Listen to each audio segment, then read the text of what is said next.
Hello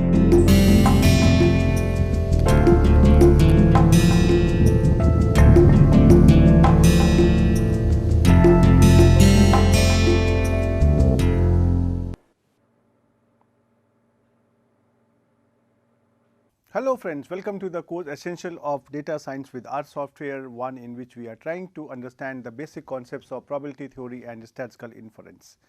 So up to now, from the beginning of the course, you can see what we have done. We understood some basic commands of R software that are useful in this lecture. That now you can realize that why I have chosen some specific commands.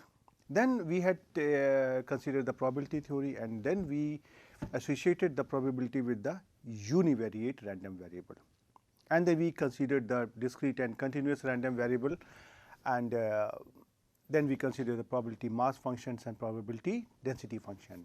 And when we introduced the univariate random variable, then we had discussed different types of properties like as probability function and a conditional probability distribution and so on. So now we would like to extend it to more than one random variable, and basically we will be concentrating on bivariate random variable.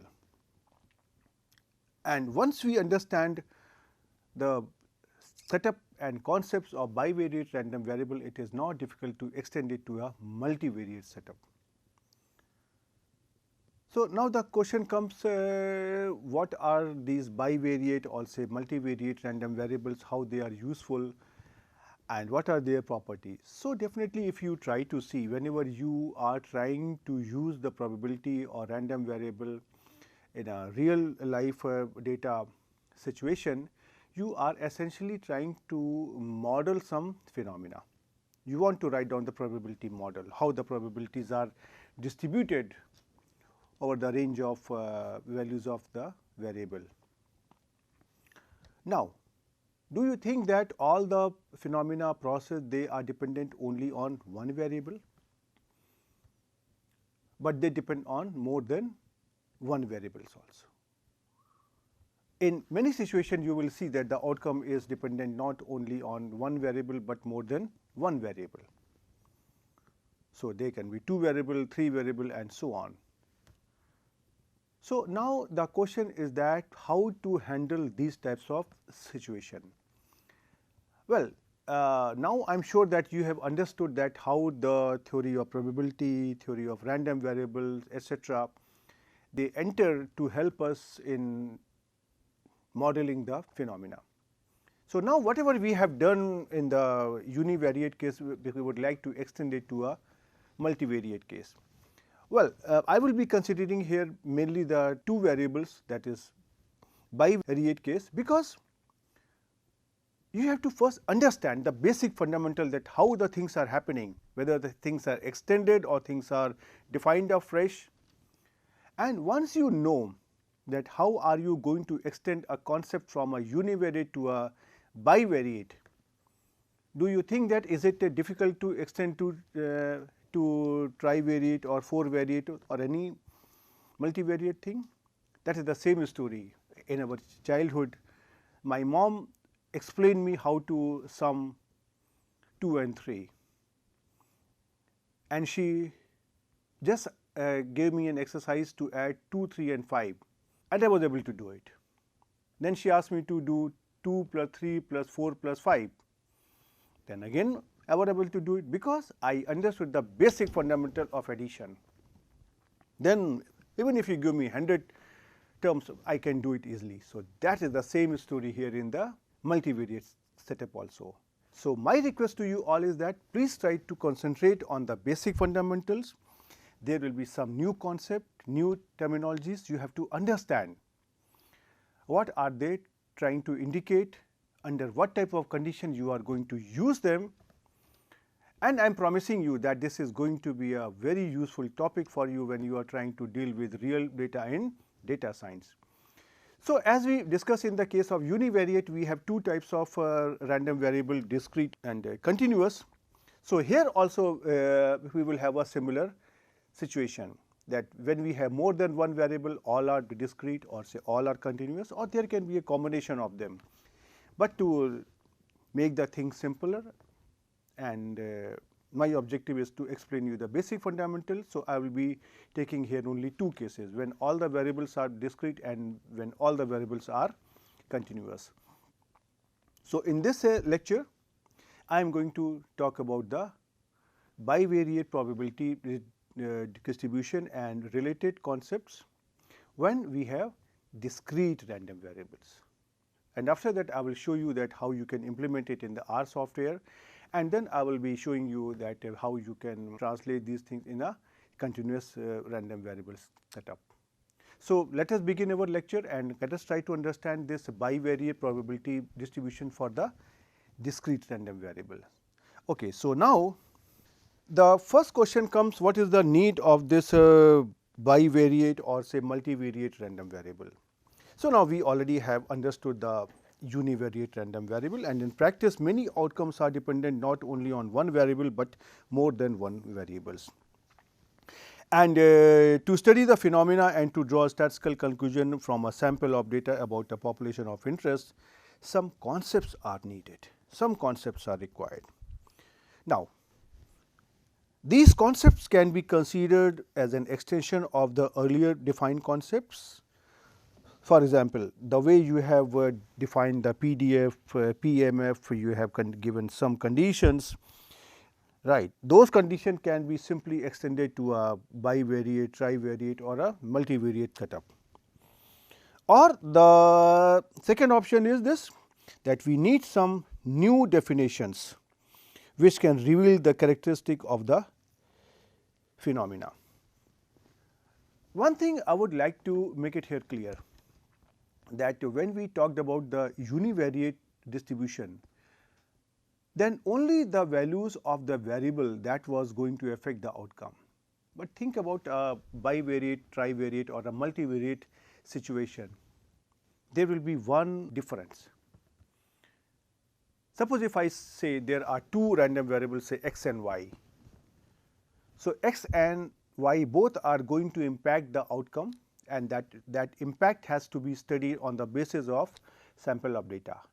But do you think that there is going to be one more aspect that will automatically be entering into the data? That will be the joint variation of x and y.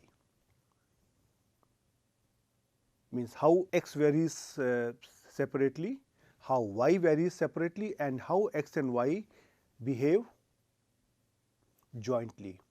And that is the advantage of having a bivariate or a multivariate setup, right. For example, if you try to see the yield of a crop, do you think does it depend only on the quantity of fertilizer? But it also depends on the quantity of fertilizer, irrigation, temperature, etc. Similarly, what do you think, the mileage of a car, does it depends only on the quantity of petrol? No, it also depends on the say the type of engine, the driving conditions, etc. So, these types of features can be captured in the statistical analysis by the consideration of bivariate or multivariate random variables and their related concepts. Okay, so, now for example, if you try to see here, suppose a new drug is developed and you want to study whether this drug is effective or not. So, what are you going to do? You are going to give the drug, or you are going to administer the drug to a sample of selected patients. Now, do you think that all the patients are going to show the change or improvement? Not really. But what will happen? Some changes will be less, some changes will be more, and why? Because they are dependent on the patients also, their age, their height, their weight, their health condition, etc. So, what will happen, that some patient may show improvement and some patients may not. But in case if you try to see this behavior only from a sample,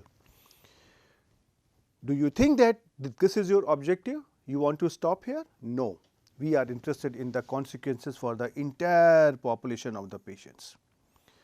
So, now the question is how to define the improvement and on what variable does it depend upon. For example, does it depend only on the dose of medicine, age of patient, or both? So, these types of questions they can be answered by the multivariate random variables, right. Similarly, if I try to say if there are two variables and if we want to know whether those two variables are going to impact the outcome or not, and is there any joint effect present or not.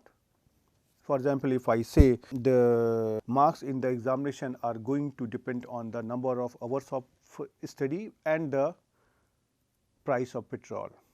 Do you think that marks are going to dependent on the price of petrol? Well, if you just want to have a discussion for time pass, well, you can say that okay, they are dependent on the petrol price because the student has to come to the college on the car, scooter or bike, and the price of petrol increases, the person may feel bad and then the marks get bad.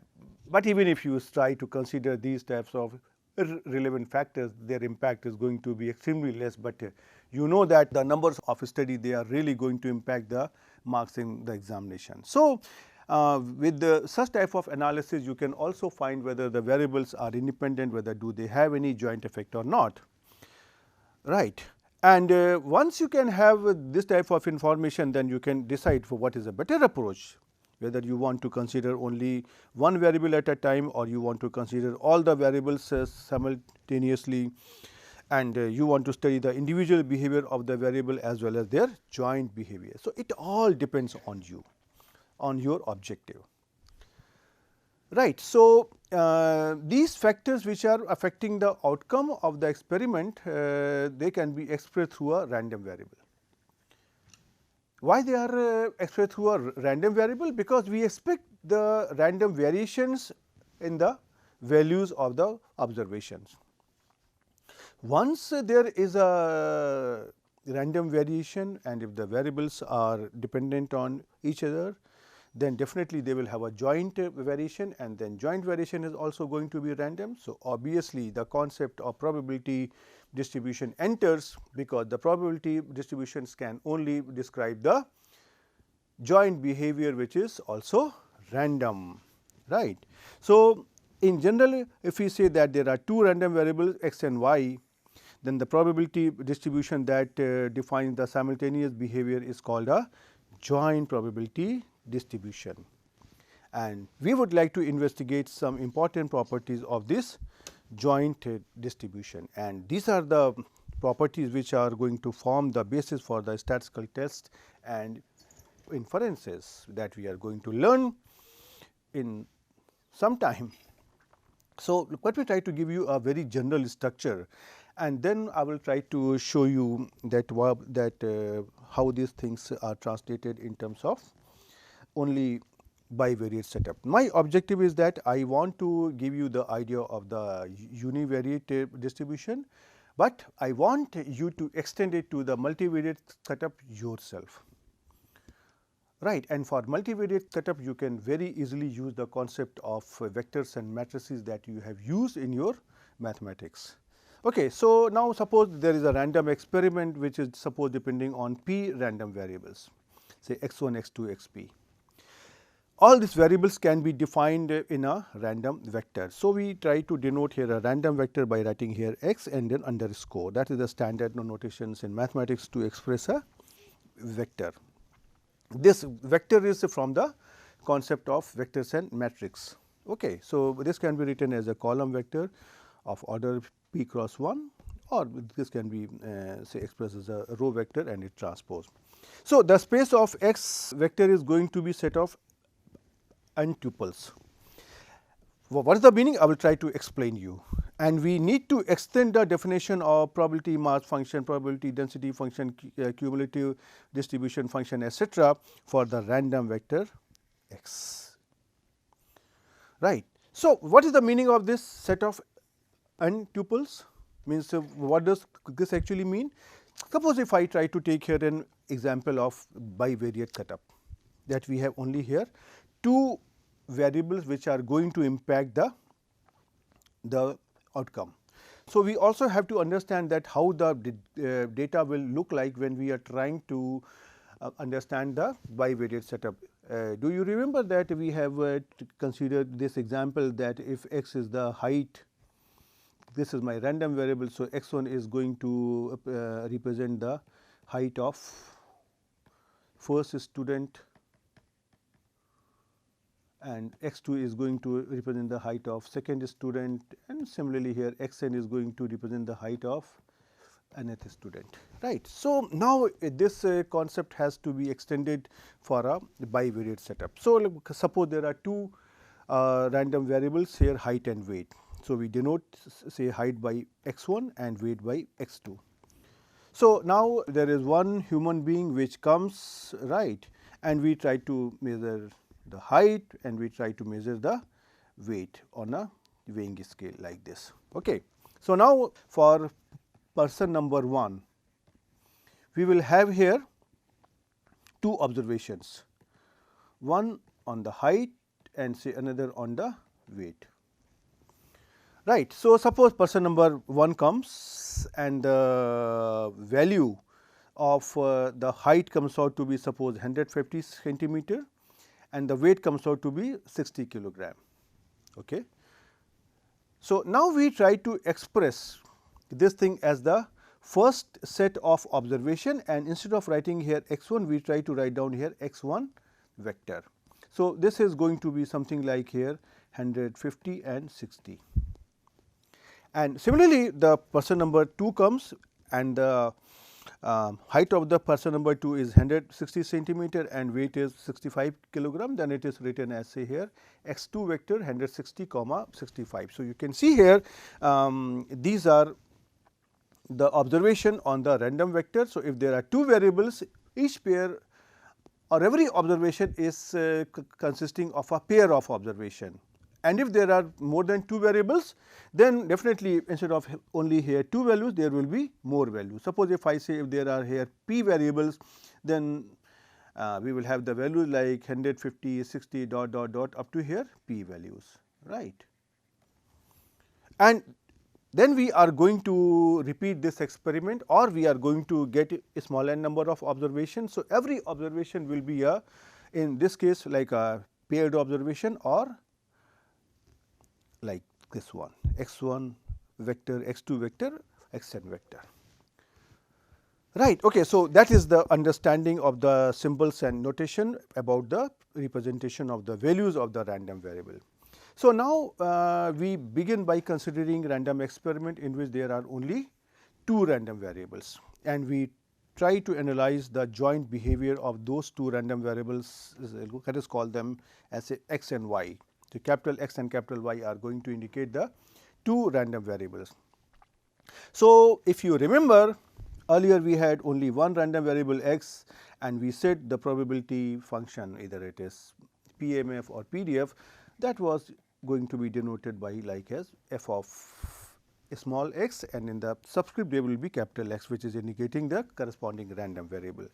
So, now in case if I have a two random variable, I can extend this definition and I can write down this symbol as say here x comma y and say here x comma y, like this one, right. So, this is going to indicate the corresponding random variable, and this values inside the parenthesis, they will be indicating the values, but just for the sake of simplicity we will simply write down here as a f x y as we did in the earlier case.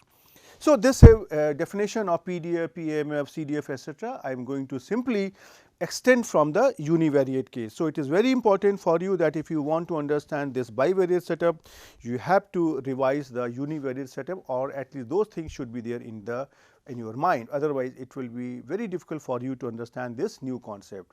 And once I define this joint probability function, after that I will try to introduce some new concepts. Okay. So, now These random variable x and y, they can be actually both, either they can be discrete or continuous, but now in this lecture first we try to concentrate on the discrete random variable, right. So, if x and y are the discrete random variable, then the joint probability distribution of x and y is a description of the set of points x comma y, which are the paired observations. Right.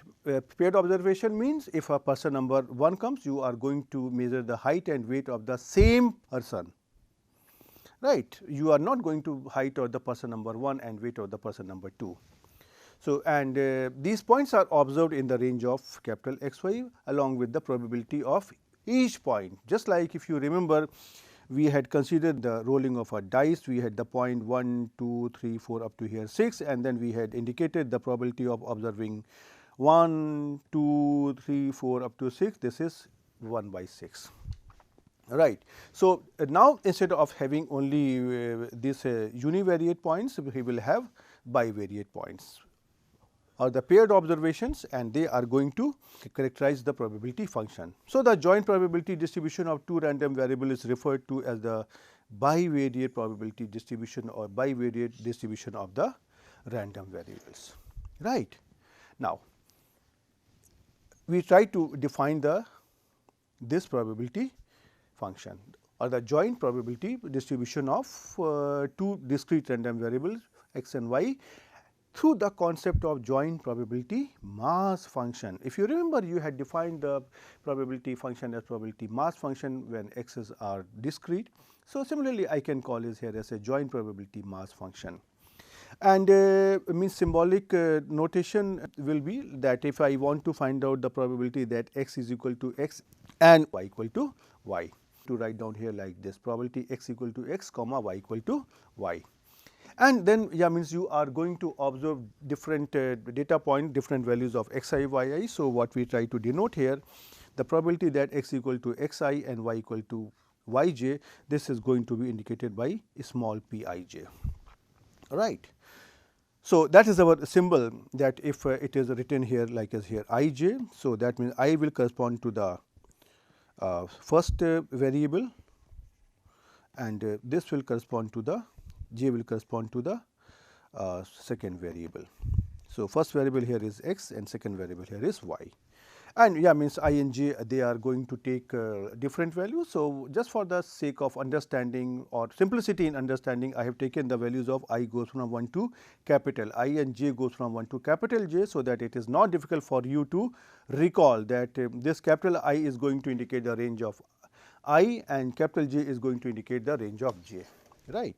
Okay. So, now do you remember the conditions that we have defined for a function to be a probability mass function?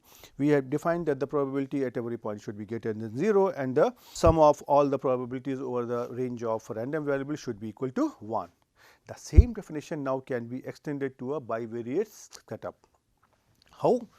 So, we try to define here the joint probability mass function of x and y, right. So, now we know what is the meaning of this symbol pxy xy. These are the probability at the points which are observed as a small x and a small y. So, this is going to be greater than 0 or equal to 0 at all the points, and the sum over the values of or the range of x and y for this probability, that is always going to equal to 1, that is double summation summation over x and summation over y, pxy is going to be 1. And the meaning of pxy is probability that x equal to x and y equal to y.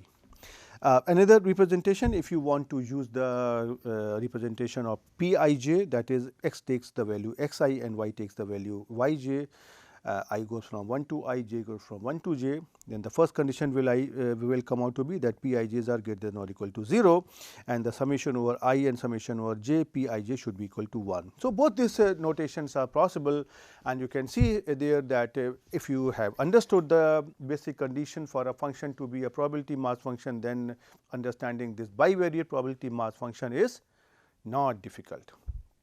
Okay, and this condition have been extended from univariate to bivariate.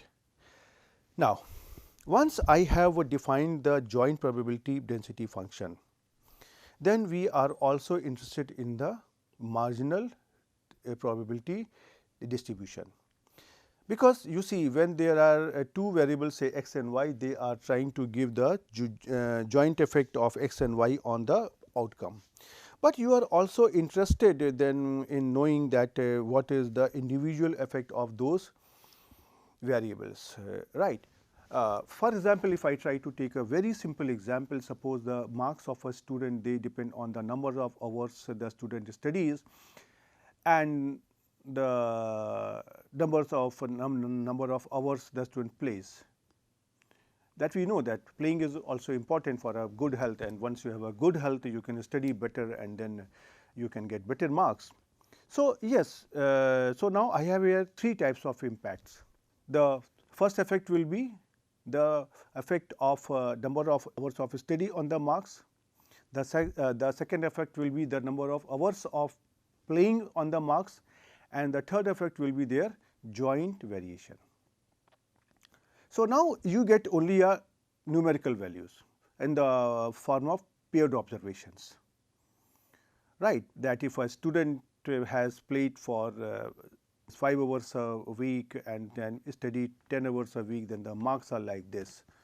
So, these marks are going to dependent on both these variables. So, now my interest will be, suppose I want to know from those marks that what is the effect only of number of hours of playing, or what is the effect of number of hours of studies only. Then this concept is actually called as marginal distribution. And yeah, second concept can be, what will be the marks if the student has played only 5 hours a week, or what will be the marks in case if somebody has studied only for 7 hours a week.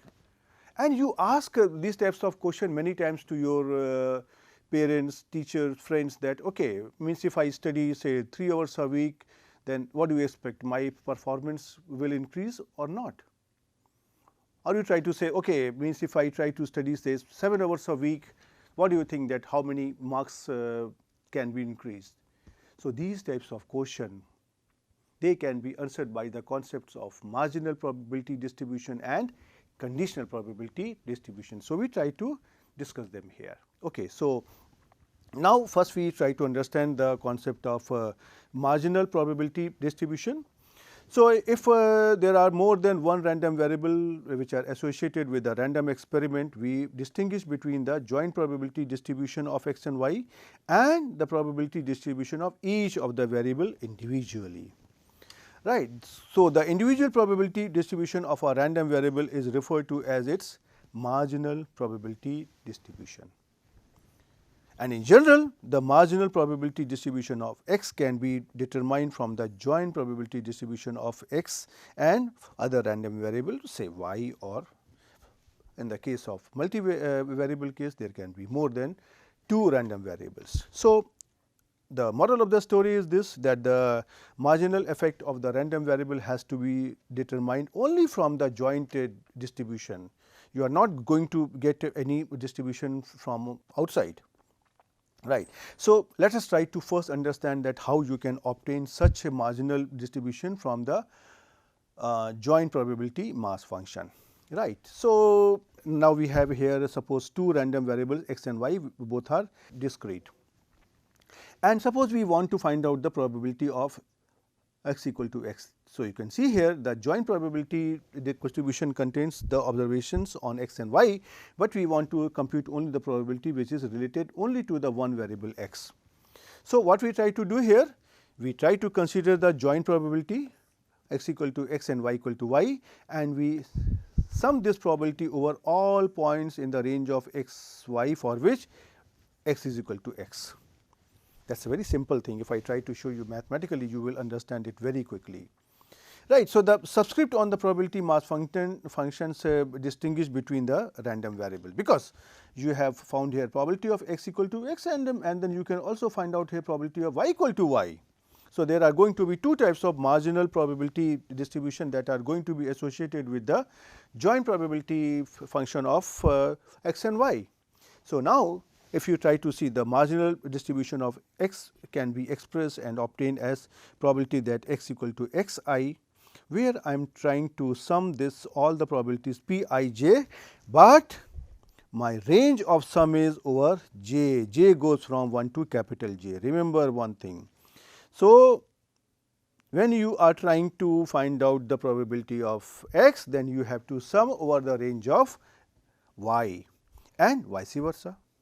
So, the marginal distribution of y can be expressed and obtained as probability y equal to yj, but now you have to sum it over the range of another variable x. So, this will become here summation I goes from 1 to I pij, and yes, we try to indicate this marginal distribution as probability of x equal to xi can be indicated by pi plus. That is the in the subscript you have to write I plus, and similarly for the marginal distribution of y we are indicating it by p plus j.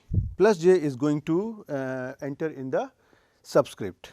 So, you can see here when you are trying to indicate over the value of second subscript, we try to replace it by here a sign plus, and when we are trying to sum it over the first variable, then we try to once again replace it by the sign plus, and the location or the position of this plus sign that is going to determine that at what place you have summed up. For example, if you tell me only, so like here pi plus, so I know that the summation has been done on this second subscript, and this is what you have done, means you have obtained here the summation over j, right, and summation over j over what? Pij over this j. So, you can see here it is very easy to remember it also. And similarly, if you want to find out the conditional probability distribution in case of discrete random variable, then the conditional distribution of x given y equal to yj is obtained as like this, that we try to write down this probability here, probability that x equal to xi given y equal to yj. This is simply here pij upon the marginal probability distribution p plus j, right. And in case if you want to find out the conditional distribution of y given x equal to xj, then it is indicated here as a probability that y equal to yj given x equal to xi, and this is indicated by pij upon pi plus. So, you can see here this is very similar to the conditional probability that when you wrote that probability of x given y was equal to probability of x y divided by here probability of here y. So, this is if you try to see this probability of y is simply your here the marginal probability distribution, that is what you are going to write down here. Now, you are you know how to compute this probability. In the case of discrete, you are going to find out them by summation, and in the case of continuous, you are going to take the integral. That is all, as simple as that. So, it is not difficult to remember also.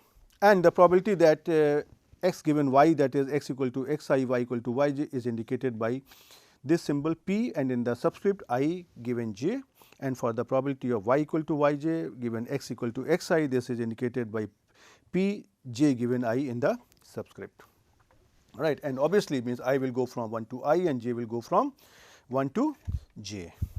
So, now I hope that it is not difficult for you to understand these three concepts: joint probability, marginal probability and conditional probability. So, now I am going to take here a very simple example to illustrate this concept, and in the next turn I will try to show them that how you can compute such things in the R software.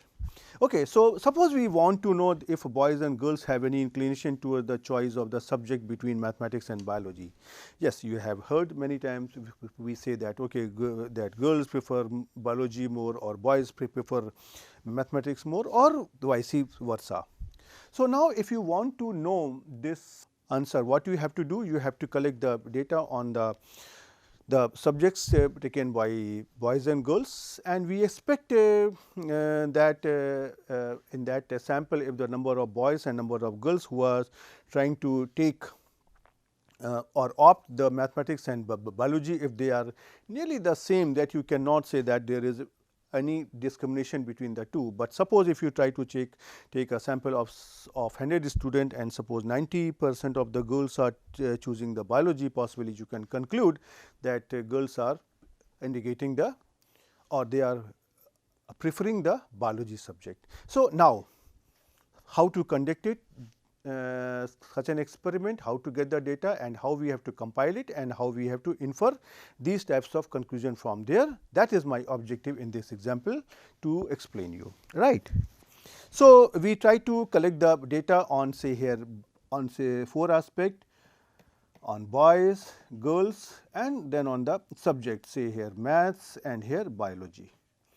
And now this these observations can be compiled in a sort of table that how many boys are going to take maths, how many girls are going to take maths, how many boys are going to take biology and how many girls are going to take biology, right. So, such type of frequencies can be obtained whenever we try to work on the real life of data, right. So, now we need to understand this association and we try to compute different types of marginal and conditional probability. So, suppose just for the sake of understanding I have taken this example, I have taken here only 20 students which are indicated by male, female, male, etc.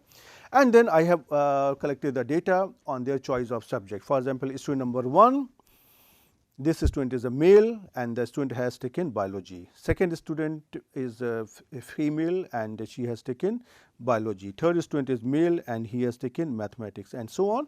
We have collected the data on say 10 students. So, this biology is indicated by BIO, mathematics is indicated by MTH and gender is indicated by M and F for male and female respectively. Well, I have taken here only 10 observation, otherwise my slide will become too clumsy, right. Now, I try to simply count the numbers from here. You can see here number of male students who are taking maths. So, you can see here what is that number. Let me try to use different color pen. What we want? Male and math. So, male and math is here 1, male and math here is 2, male and math here is 3 and this is here 4. So, there are 4 students who are male and they have taken here the subject mathematics. So, I try to write down here male and math which is here 4 and similarly I try to find out here what are the number of male students who have taken the biology. So, now I try to find out here male student biology 1, then there is no other student who is male and has taken the biology. So, I will try to run down here this male student who are taking the biology as a subject, this is here 1 and similarly we try to do the same exercise for female students. So, female student who are trying to take mathematics, they are here, see here you can see here 1 and here 2, right. So, I try to write down here female students taking mathematics here, this is here 2 and similarly here female students taking biology, this is here 1, 2 and 3 and this is here given by here this 3, right. So, now this is how I have compiled this data and this data is called here as a 2 by 2 contingency table, that is the name, right. And what we have done, we have actually obtained the absolute frequencies. So, now if you try to see here, I try to add these numbers row wise and column wise. So, if I come to add here row wise, you can see here this is 4 plus 2, that is N11 plus N12. So, I am trying to sum it over the second subscript. So, I am indicating here as a N1 plus and which is equal to here 6. And if you try to see what is this indicating, this is trying to indicate the students who are preferring the mathematics. And similarly, if I try to take here the second row, we try to add here N21 and N22, which is giving here N2 plus, which is equal to here 1 plus 3, 4. So, this is indicating the students who are preferring the biology. And similarly, if you try to add them column wise, so if I try to add the values in the first column N11 plus N21, this is indicated by N plus 1 because we are trying to add them on the first subscript and this value is here 4 plus 1, that is 5. And similarly, for the say here second column, we are trying to add here N12 and N22, that is indicated by here N plus 2 in the subscript and this will become here 2 plus 3 equal to 5. right. So, this n plus 1, this is going to indicate the number of male students who are preferring the mathematics and biology, and this number here n plus 2, that is going to indicate the female students who are trying to prefer mathematics and biology, right. So, this is how you can see that you can obtain different type of information from these things, and if you try to see what you have obtained here, this n 1 plus, n 2 plus, n plus 1 and plus 2, what are these things? They are the marginal frequencies, and you know that if you try to divide the frequency by the total number of observation, that will give you relative frequencies.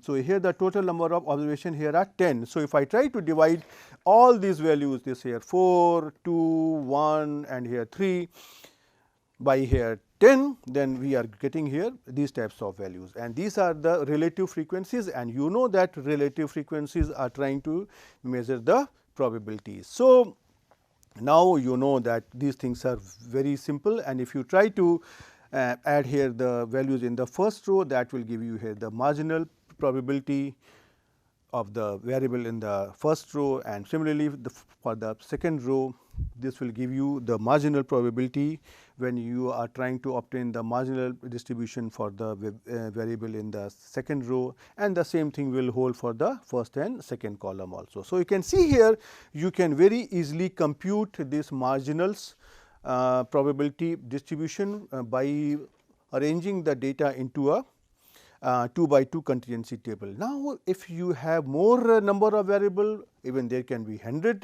variables in the row and say 200 variable in the column, exactly the same concept has to be extended without any problem, right. And yeah, in this slide I have just written all the symbols and notation which I have just explained you. So, you can have a look from your slides, they are the same thing that I just explained you in this example, right. So, for example, you can see here this is Nij is the absolute frequency, Pij is the relative frequencies in the ijth cell and so on, right. N1 plus is N11 plus N12. So, these are very simple thing.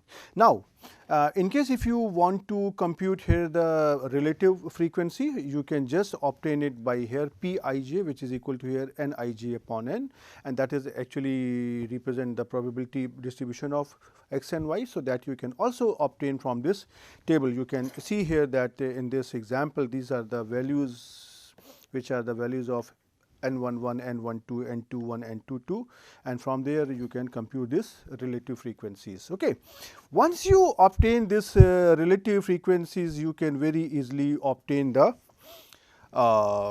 conditional probability distribution of x given y or y given x. For example, if you want to know the probability distribution of x given y equal to yj, that is the conditional probability distribution of x for a given value of y equal to yj, that is the y equal to yj is fixed.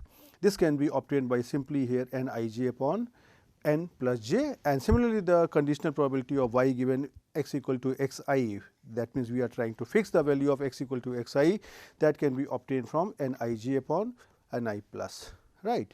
So, you can see here that this probability is not difficult to obtain from the given set of data, and this conditional probability distribution tells us how the values of one variable behave when other variable is kept fixed. So, you can see here in this case y equal to yj is kept fixed, and in the second case x equal to xi is kept fixed, right. So, now in case if you simply want to extend it to a general thing, well, I will not explain you in detail, but I can just give you a quick idea that if you have instead of 2 classes, you have here I classes x1, x2, xi for x and y1, y2, yj for j.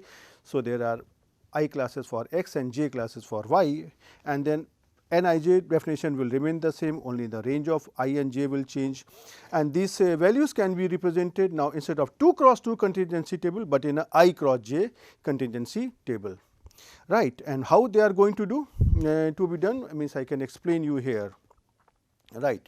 You can see here that